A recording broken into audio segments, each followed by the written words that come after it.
বিসমিল্লাহির রহমানির রহিম। আসসালামু আলাইকুম। আলহামদুলিল্লাহ আমরা সবাই ভালো আছি। তো আশা করি আপনারা সবাই ভালো আছেন। তো আম্মু আজকে রান্না করতেছে, এক সপ্তাহ পর মা আজকে রান্না করতে চলে আসলো। তাও হচ্ছে রোস্ট আর কাঁঠালের বিচি দিয়ে যে রোস্ট রান্না করছে, তো ওটা আগেই রান্না শেষ হয়ে গেছে, এখন হচ্ছে রোস্ট রান্না করতেছে। তো আমার ছোটো ভাই আজকে মাদ্রাসায় চলে যাবে, ওর জন্য রোস্ট রান্না করতেছে। রোস্ট দিয়ে সে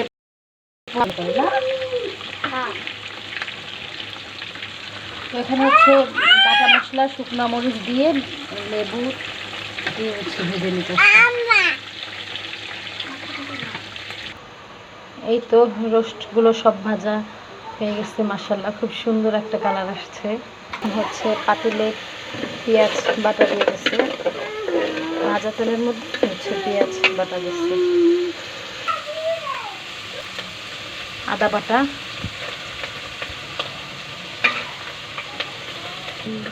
রসুন বাটা,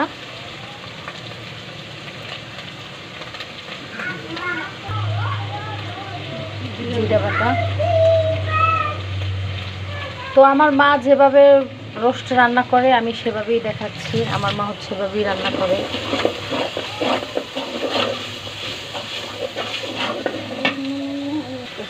তেজপাতা দিয়ে দিল, আর এখানে হচ্ছে গরম মশলা বাইটা নিচ্ছি, এলাচ, দারচিনি, লবঙ্গ সব একসাথে বেটে নিচ্ছি বেশি করে।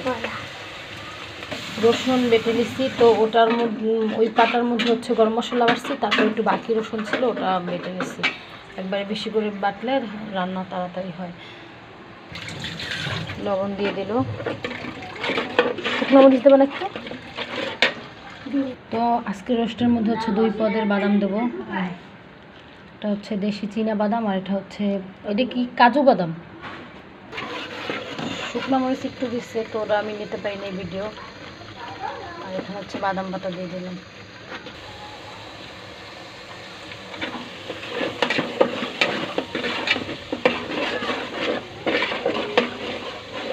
মাশাআল্লাহ কি সুন্দর একটা স্মেল বের হয়েছে। তো আম্মু এখানে হচ্ছে গুঁড়া দুধ দিয়ে টক দই বানাই নিতেছে। টক দই যদিও ফ্রিজে ছিল, তো সেটা হচ্ছে অনেক শক্ত হয়ে আছে, এর জন্য হচ্ছে গুঁড়া দুধ দিয়ে লেবু দিয়ে টক দই বানাই নিচ্ছে। তো আমরা হচ্ছে বিরিয়ানিতে ওইভাবে দেই, তাহলে কাজটা খুব সহজে হয়ে যায়। আর একদম জরুরি হয় না যে তাড়াতাড়ি দোকানে যাই টক দই কিনে নিয়ে আসা, তো এর জন্য সংক্ষেপে এই কাজটা করি।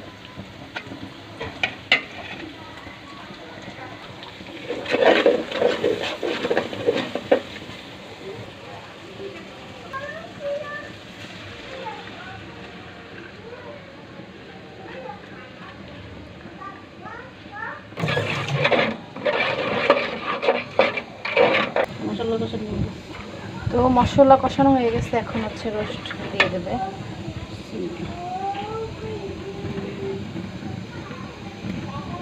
একদম ঘরোয়া পদ্ধতিতে ঘরের মধ্যে যা মশলা থাকে সেটা দিয়ে হচ্ছে সহজে রান্না করা যায়।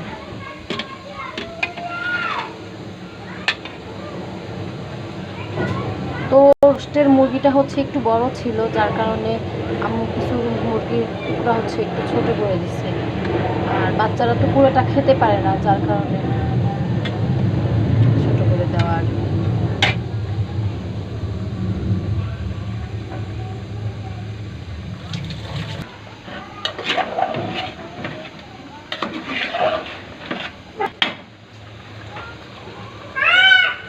মাশাআল্লাহ খুব সুন্দর স্মেল বের হচ্ছে। তো মাশাআল্লাহ রোস্ট রান্না শেষ, এখন হচ্ছে আমার ভিডিওটা শেষ করে দেব। সবাই আমার ভিডিওতে কোনো ভুল ত্রুটি হলে আশা করি সবাই ক্ষমা সুন্দর দৃষ্টিতে দেখবেন।